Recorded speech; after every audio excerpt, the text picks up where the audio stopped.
It's very uncanny how both halves of this match reflected where this team is as far as its development is concerned, and by that I mean the United States.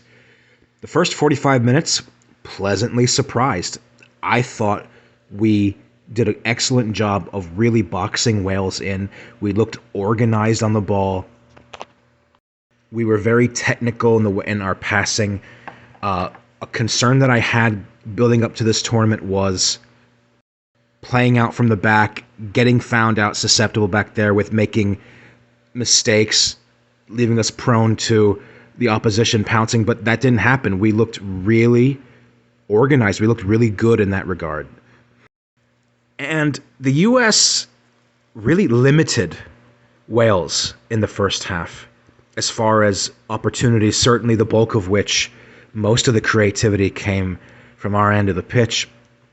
And we saw that we were pressing them continuously into their own half, to where it was all about trying to unlock the puzzle, trying to find a way through, trying to break them down. And I issue a compliment to the mentality which our players approach this game. I liked the aggression. I liked the eagerness to go for every challenge.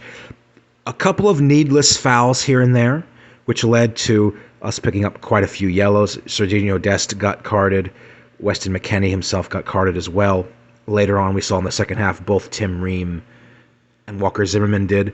That's something to keep an eye on as an issue, especially coming up with the game against England as well as the group closer with Iran. You don't want to have players missing for that last game in case they pick up a yellow again against England. And in a very typical US/CONCACAF style match, there was a lot of shithousery from both teams, especially as the match wore on. But I was impressed by how much we stifled Wales, and we genuinely, just in every technical sense, outplayed them in that first half.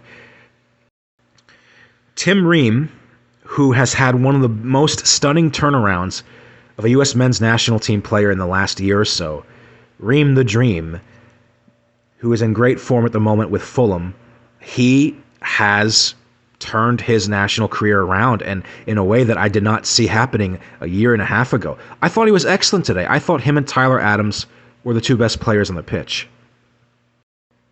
Ream posed a lot of problems for Gareth Bale today, and arguably made one or two, if not goal-scoring opportunities for Gareth Bale to run through on goal, then at least setting up the rest of the Wales offense to go forward and pose more of a cogent threat to the U.S. in front of goal. I thought Ream really came into his own in this match. And what I saw from Tyler Adams was the fact that he dropped back a little bit whenever he had to from his natural midfield position, and he sort of compensated in the second half when we started to look a little bit tired and Wales were on the front foot and trying to scrape their way back into this match, which shows a lot of versatility for Tyler Adams as a player, that he was able to pick up the pace and pick up the slack when the rest of the back line was starting to really show signs of wear and tear.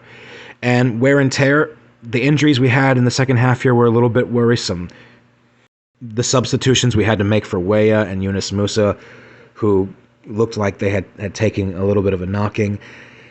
A lot of fans were a little confused as to why Greg Berhalter brought on Jordan Morris, but what I had heard was Gio Reyna was not fully fit for this match, and indeed he might not be fully fit for the next game against England either.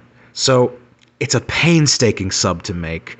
Him and Kellen Acosta, who came on, who had a good CONCACAF Gold Cup last year, but he did give one crucial giveaway in midfield that led to Wales almost scoring on the counter. And as far as Wales go, I think their manager, Rob Page, made the necessary adjustments to come out in the second half because they knew they could not be chasing this game for much longer. They needed to get something from this match. Not playing their best football, but what's so frustrating as a U.S. fan is the second half, when we fell off a bit, when we really struggled, not only just to grab the second, but Wales started to relegate us to sending in crosses from both the right and left-hand flanks that just went nowhere. And it just felt like we were making cross after cross after cross after cross into the box that nobody was really getting on the end of in a meaningful way, and Wales had relatively no difficulty in clearing. And that's going to be a big issue because one of the problems for the U.S. heading into this tournament was finding the back of the net and coming up against a vastly superior English side who looks like one of the tournament's favorites, as well as an Iranian team who might be playing for pride. It's going to be... I don't see any alleviation on the horizon unless Greg can figure something out, because this talented crop of players should be significantly more of a threat up front. We were definitely lacking in that final product in the final third. And again, like, Wales figured it out a little bit belatedly, like around the 50th, 60th minute mark in the second half, but they knew we kept sending in crosses, and they were just not going anywhere. Really horrendous foul. Stupid foul for Walker Zimmerman to give away, for the penalty to go to Gareth Bale.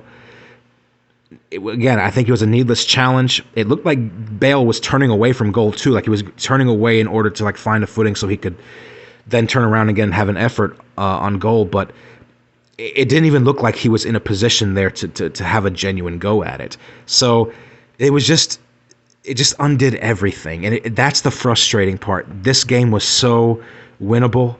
I feel bad for Matt Turner. He got 2 fingers on Bale's penalty. You saw the expression on his face at the end. He felt like he should have kept that out. Great save in the first half. Davies from Wales made a diving header.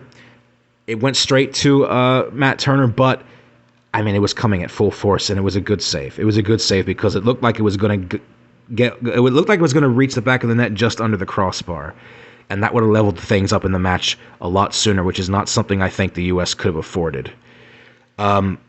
It just sucks because I think this game really showed the inexperience of this U.S. team.